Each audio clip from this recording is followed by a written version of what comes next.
Well, I keep looking for it, but it's like Vikas. Vikas is missing, and the unprecedented, newly developed Kashmir is missing as well. But on the surface of things, yes, it looks nice and fancy and new. But the moment you scratch the surface, then you realize that it's all dikhawa. It's all mukhota. It's a mask. The reality is grim and is far from what they're trying to project. Most people who were resistant to what government of India had done were kept in their homes or in places of detention and not allowed to speak. I'm hardly likely to go back to an assembly where the lieutenant governor will decide who the chief minister's peon is going to be. I have a little bit more self-respect. It is now almost 4 years since the nullification of Article 370. How has your political life changed? Well, as with most of us, we've been in a limbo. It's been a twilight zone. We have been sort of gearing up for eventual assembly elections without knowing when they would take place. We've also been performing the role of an opposition party, being in opposition to a nominated government rather than an elected one. And we've also been spearheading the constitutional and legal challenge to what was done on 5th August 2019 through the various routes that are available to us. The centre recently told the Supreme Court that the withdrawal of the special status to Jammu and Kashmir has brought unprecedented stability and progress. Do you see a Naya Kashmir around you? Well, I keep looking for it, but it's like Vikas. Vikas is missing, and the unprecedented, newly developed Kashmir is missing as well.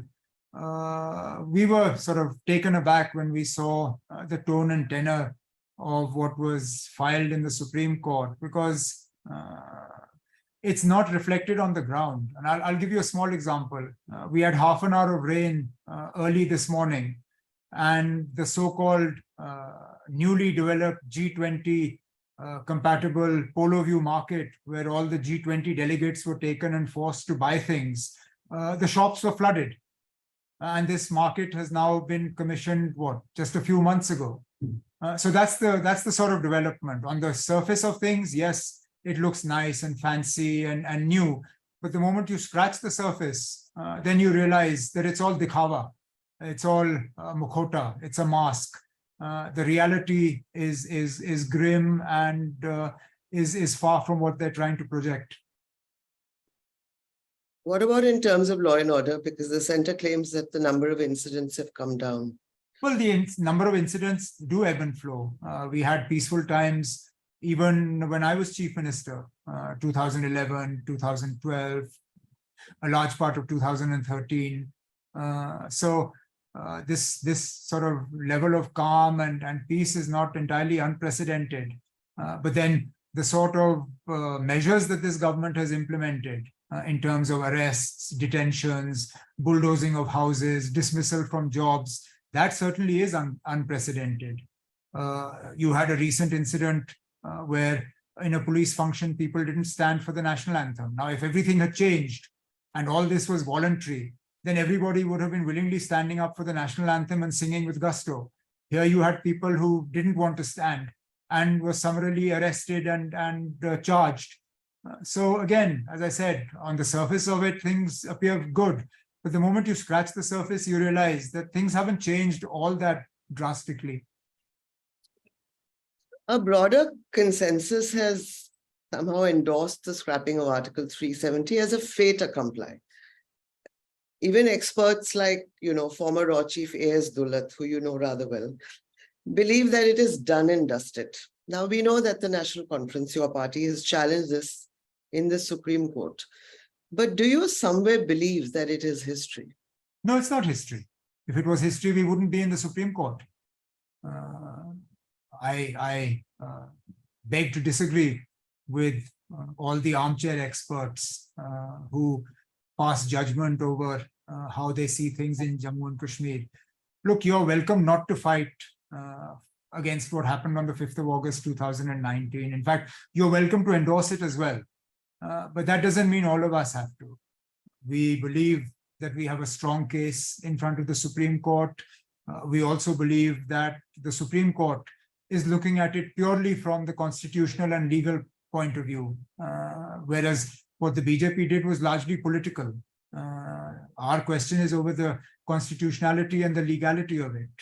So we'll wait for the Supreme Court to pass its judgment. The case has only just started.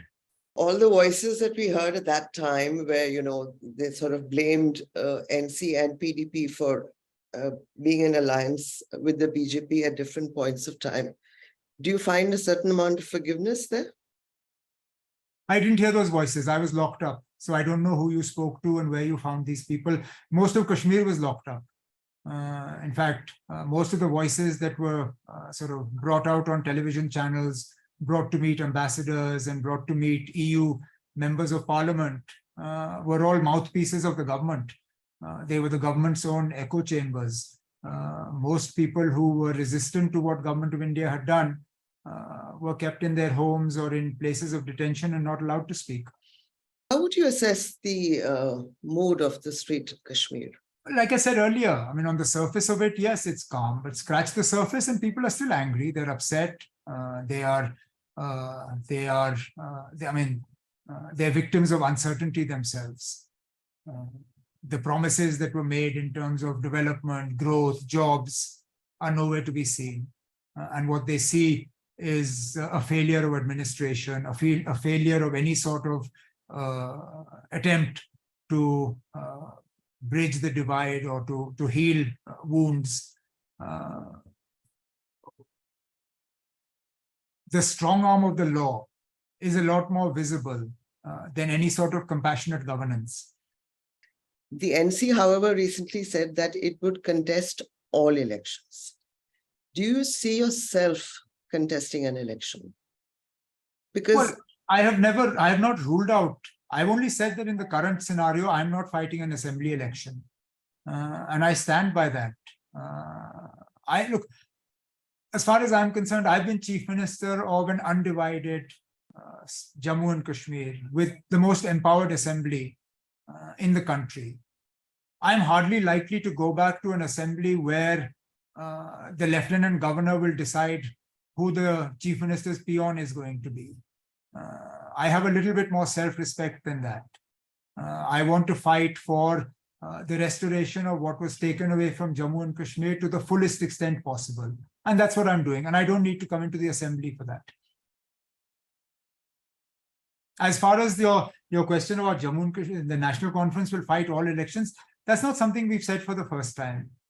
We earlier has also said that our decision to stay away from the urban local body elections and the panchayat elections has cost the state dearly. We don't want to repeat that mistake. It's as simple as that. Stay with the Times of India for news breaks, analysis, interviews and events. We bring you stories from your neighborhood and from across the globe as well. Subscribe to our YouTube channel.